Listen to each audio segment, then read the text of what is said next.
today I will be answering all the most frequently asked questions that I have received since I posted about menstrual cups on my Facebook page. I hope this video proves to be helpful for the rest of you. If you're a little queasy, I suggest you click out of this video. Otherwise, if you're curious or interested, keep on watching. Now, the first question, of course, would be, what exactly is a menstrual cup? Well, it's basically a cup made of medical grade silicone, which is inserted into the body during a woman's period. Now, unlike a tampon, a cup collects the blood rather than absorbs it. This is a menstrual cup. This brand that I'm using is called the Ruby Cup, which I will be talking about with a little bit more detail later on in this video. The second question would be, how did I find out about cups? I first saw a picture of it about a few years ago on Facebook, and I just didn't even click on it. It seemed too weird to me.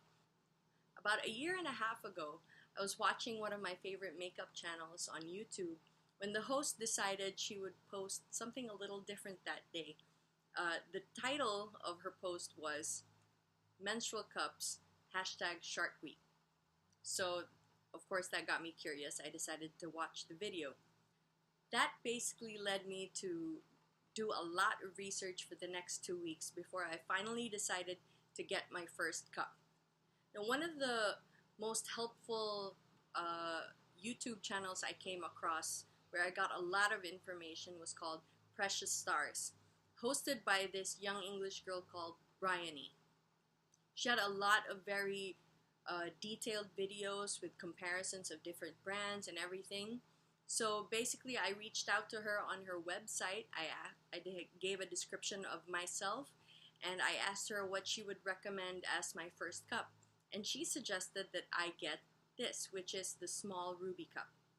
As soon as I started using a cup, I immediately said, why didn't I hear about this years ago? It could have saved me a lot of stress and hassle in dealing with my period, especially as someone who was into a lot of sports growing up.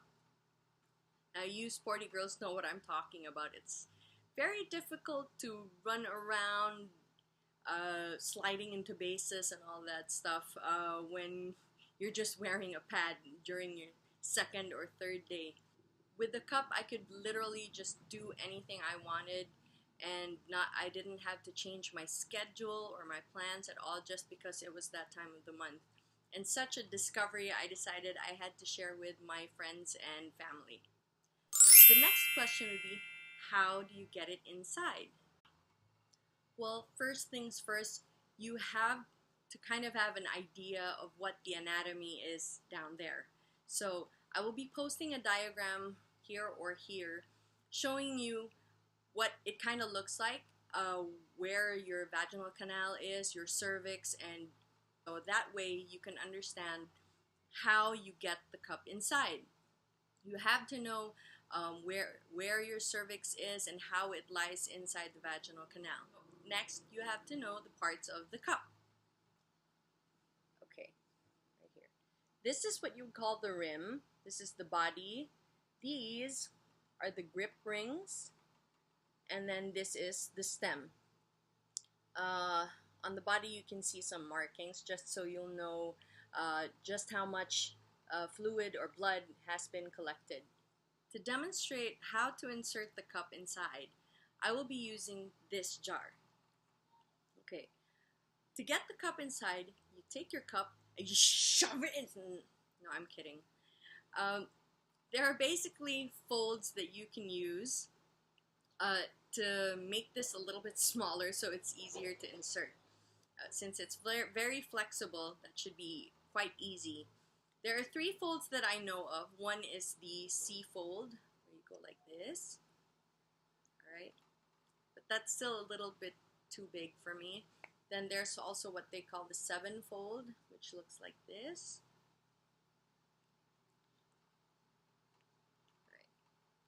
And then the one that I personally like to use is called the punch down fold, where you just push this part in and then push it down.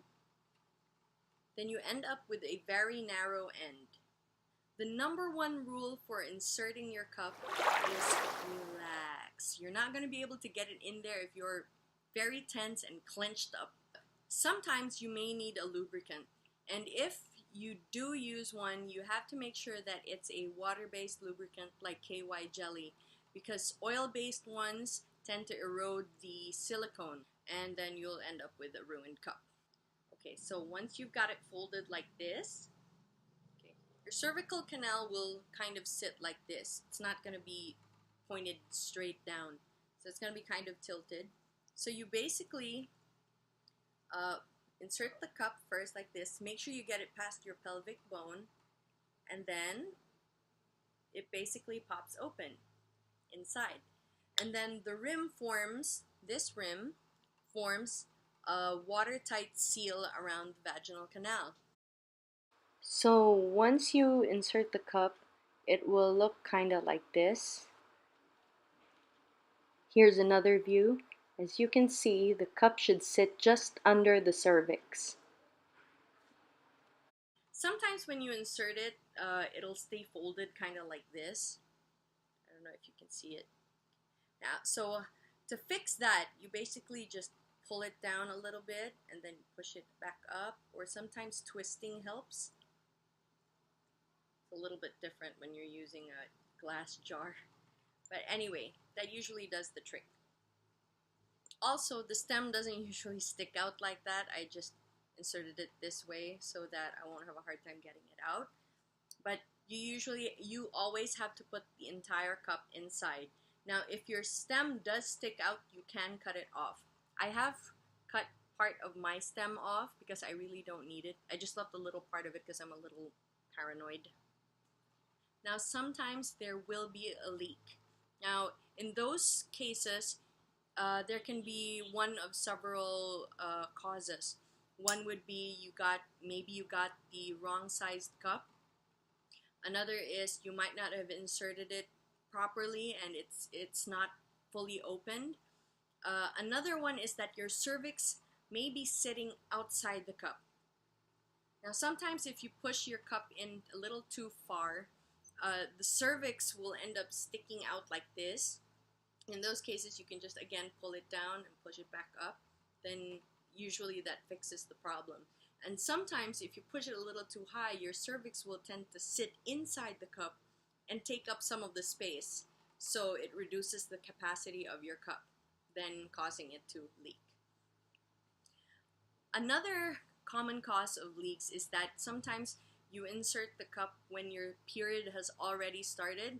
So that's just some of the blood that's stuck to the walls of your vagina, and so it's basically outside the cup. And that's why I usually like to use a backup liner, usually a cloth pad.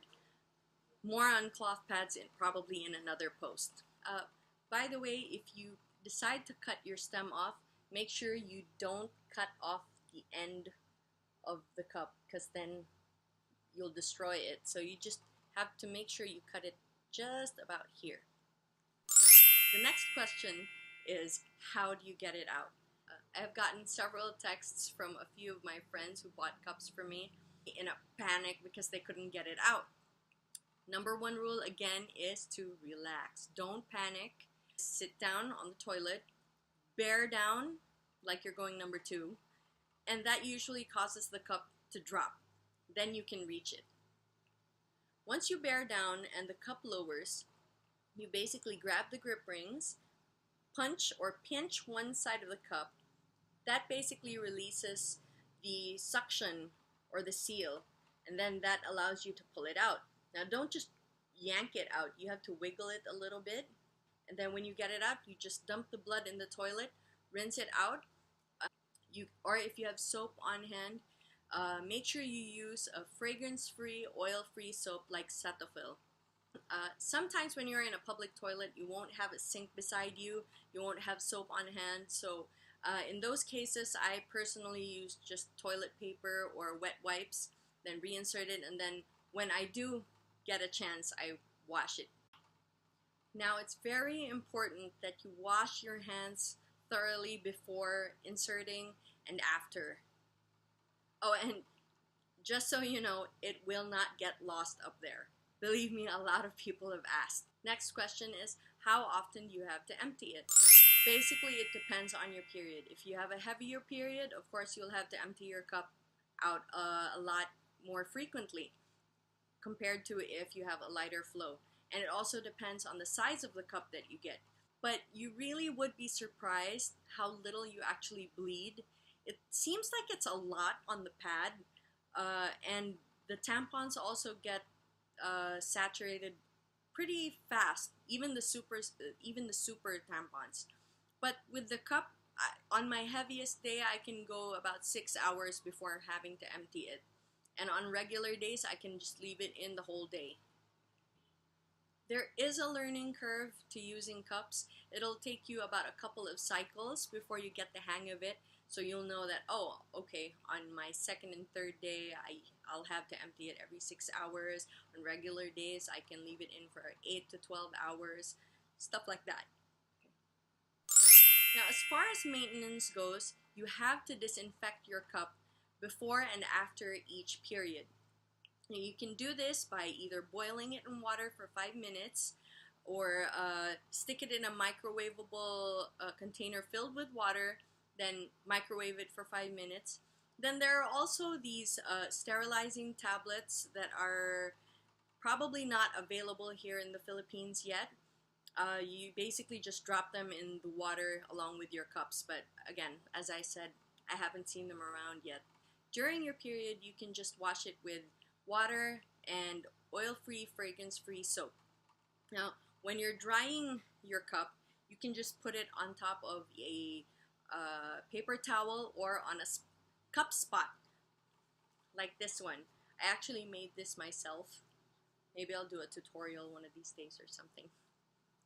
I like the dinosaur print. Once your cup is dry, you can store it in a pouch or make sure it's a breathable bag. The companies usually send you a pouch to go with your cup when you make an order. Some people who have gotten the clear cups have complained about some discoloration. Sometimes they get yellowed after a while. You can get rid of it by just soaking your cup in hydrogen peroxide overnight. So, what are the advantages of switching to cups? Now, the first one, which is the main reason why I decided to switch, was the environmental impact. Now, imagine each woman will use an average of about 10,000 pads or tampons in their lifetime. Now, that's a lot of garbage, and multiply that by the number of women who are menstruating all over the world, and these pads and tampons end up in landfills, in garbage dumps, and a lot of times, as you all know, they end up in the oceans, which really sucks. So with your cup, you can use this one for up to 5 years. Some people say 10 years, as long as you take very good care of it. Second advantage would be savings. The average woman will spend about 100 pesos a month on the cheapest pads available. And if you get nicer brands, of course, they'll cost more. And you tampon users know that tampons are very expensive and hard to find, especially here in Cebu. With the cup, it might seem expensive in the beginning since most cups cost up from 1,000 to up to 2,000 pesos. So it seems like a lot, but in the long run, you'll save a lot of money. Next is, cups are definitely safer than tampons. There have been several cases of toxic shock syndrome associated with tampons, especially the super absorbent ones. This is basically a bacterial infection caused usually by Staphylococcus aureus. With the cups, there has only been one recorded case of toxic shock syndrome since cups were invented back in the 1930s. So I think that's a pretty good sign that it's a lot safer than tampons. And again, it's very important to wash your hands. Make sure you're disinfecting your cup properly every cycle. So if you just follow those steps, then I doubt you'll be in much danger of getting an infection. Another advantage would be for people who have allergies to pads. So with this, it's made of medical grade silicone. I have not heard of other people developing allergies to this, so that this would be a very good option for them. Next is comfort and convenience. I can't feel this when it's inside, and it doesn't hurt when you insert it. You might be able to feel it pop open, but it doesn't hurt at all. And again, you can do anything you want. You can swim, you can work out, you can run, you can even pole dance with this thing in. So this is why it has totally changed my attitude towards my period. I don't dread it as much as I used to. I mean, it still sucks. I mean, dealing with PMS is still a hassle. Also, cups don't dry you out the way tampons do because it's non-absorbent. Also, you can wear this for up to 12 hours. Even if the risk of TSS is still small, we still recommend that you take it out after a maximum of 12 hours and wash it before reinserting it. You can even wear it to sleep. I personally don't. I think it's just a habit from wearing tampons for a very long time. I guess I just want to give the lady bits a little rest before I reinsert it in the morning or something. Next advantage is cleanliness. I no longer have to deal with this huge mound of bloody trash in my garbage can. At least your cats and dogs won't have any more bloody trash to dig through. Next question, which is so important, is how do I pick the right cup for me? I have been using the cup for a year and a half now, and I figured out that the most important factor you have to think about in choosing a cup is your cervix height. Now, to find your cervix height, you basically have to stick your finger in there. I know some people might find this a little gross, but as a doctor, I've stuck my finger in worse places, so this is no biggie for me. But basically, you stick your finger inside, preferably during the heaviest days of your period, since your cervix tends to drop a little lower during that time.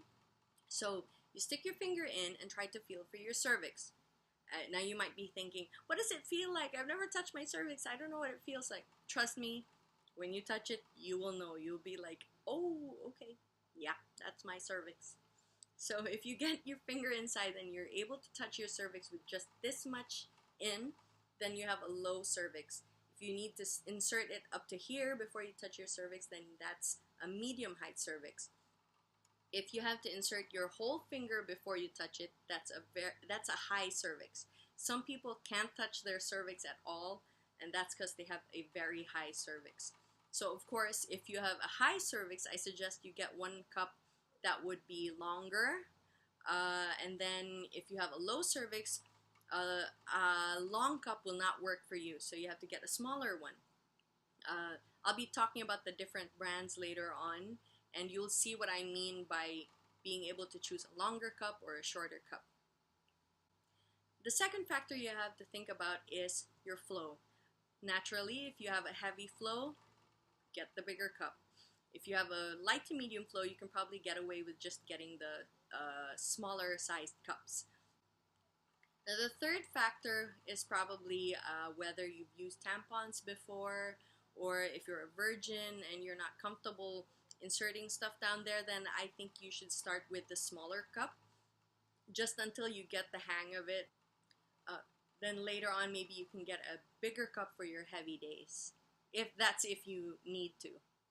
Okay, now I'm going to mention a few of the most popular brands out there. The first one would probably be the Diva Cup. I think that's the brand that most people have heard of. I'll be posting a picture right about here. Yeah, this is a very good cup. Very good quality. It's very popular for a reason. It comes in 2 sizes, but it's also one of the longest cups available on the market. This one, also the Lily Cup. The Lily Cup is also really pretty. I love the hot pink, but again, it's a little too long. But for people with medium high to high cervixes, this would probably work perfectly. The next most popular cup is the lunette. Again, it comes in two sizes. They also have several colors available. Both the lunette and the diva cups are available on the Facebook page Mama Baby Love. I'll leave the link down below. Next is the Lena cup. This comes in two sizes again, the small and the large. This was actually co-designed by Bryony of Precious Stars. It's a tulip-shaped cup with kind of a strong resistance. So it's great for people who are sporty, who are working out all the time. Bryony's a dancer, so she basically patterned this particular cup according to what she prefers. The cup comes in pink. I think they have a teal one and a purple one. The colors are so cute, and I've been meaning to order one for myself. This cup comes out of the US. This brand is from Finland, I believe, and it's again a very good quality cup, which is probably why it's also one of the more expensive ones. The next brand I want to talk about is the Meluna. This comes from Germany, and it's a little different from the other cups in that it's not made of silicone, but rather from thermoplastic elastomer, or TPE, which is what they use in their medical devices instead of silicone. So it's just as safe, but it's a little cheaper, I guess, than silicone, so which is why the Meluna is one of the cheaper brands out there. Now, the Meluna company is probably the one with the most variety. They're the only ones that I know that have a shorty, which is for people who have very low cervixes. And then they also have an extra large cup. So, and then they come with different kinds of stems. They have a ball, a ring stem, and then they even have cups with glitter on them.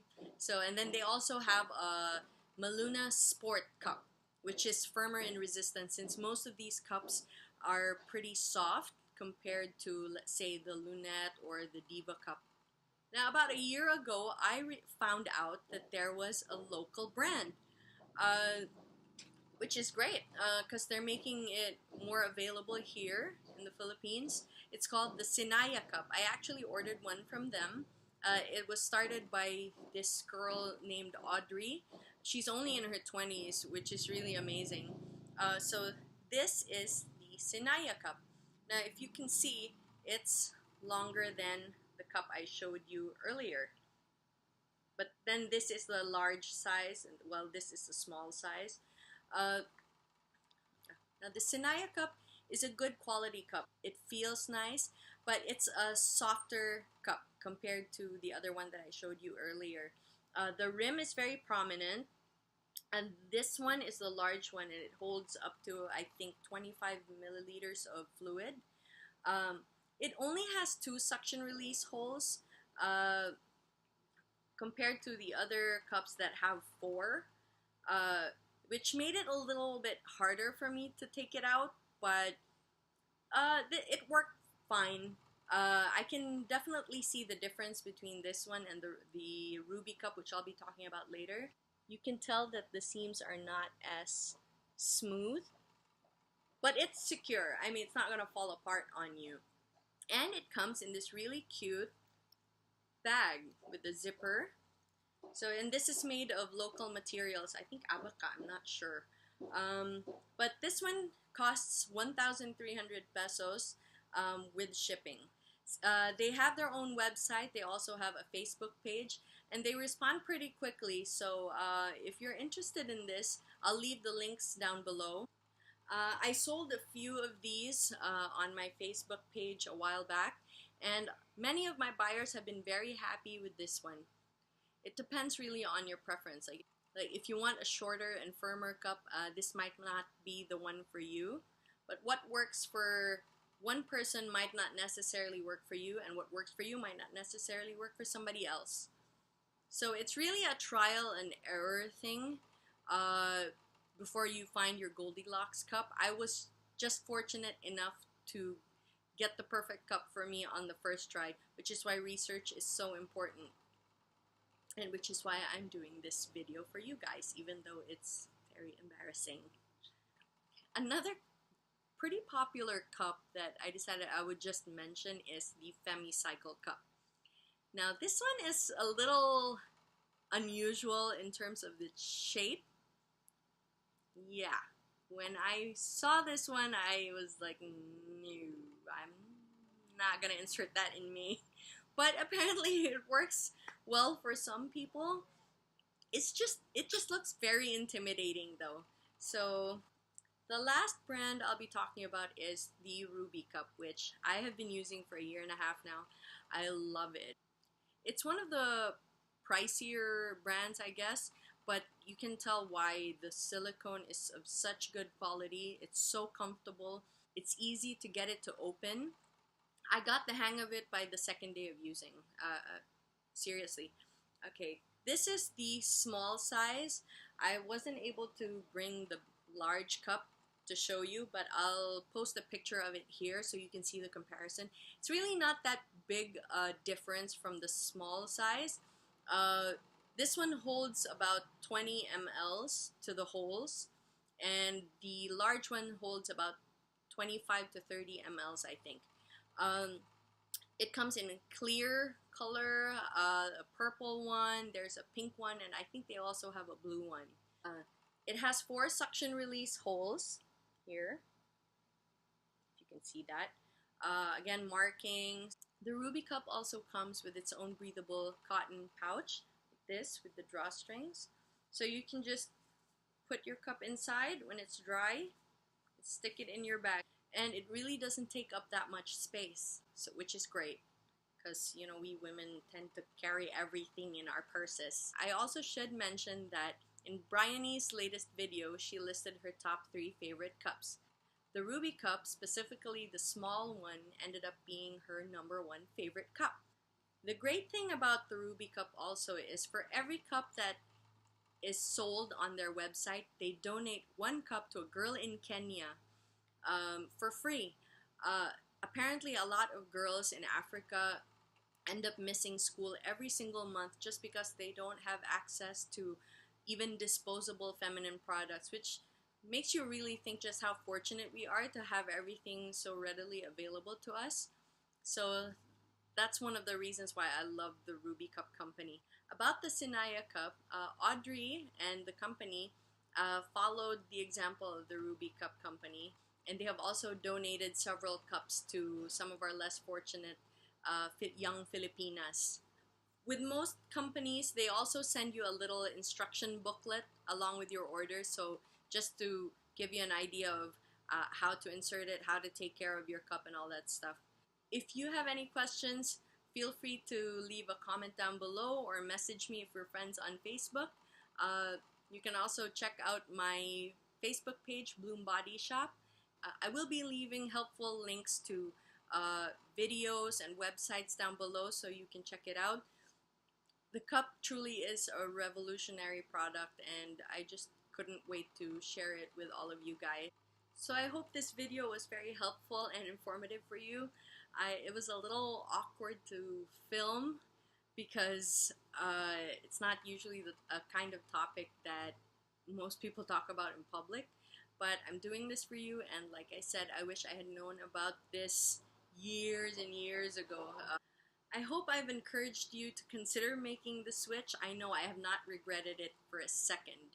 I think in a future post I will be talking about cloth pads or pasadors as we know them. So thank you for watching, and God bless.